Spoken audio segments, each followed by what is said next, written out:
初中情侶籃球場又錫又抄，又抱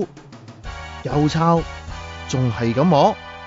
怕醜咧？呢啲嘢冇理由光天化日喺籃球場做㗎，咪搞到俾人影晒向我哋投訴咯。佢兩個係天水圍中華基督教會方潤華中學嘅初中小情侶，地點呢就係學校附近嘅屋邨籃球場。學校訓導主任話佢兩個拍咗拖一段時間㗎啦，會安排社工跟進返，但唔會罰佢哋，相信只係個別事件。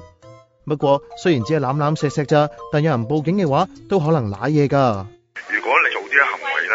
係令到人哋感到呢係反感嘅，咁亦都係不安嘅話呢，我哋犯咗我哋一個簡易程序，就喺公眾地方呢行為不檢或者行為唔適當呢，而令到公眾呢係不安咯。有專家就覺得佢哋肆無忌憚咁錫錫係反映性教育唔夠，又冇公德心，就好似亂拋垃圾咁，唔理大眾感受咯。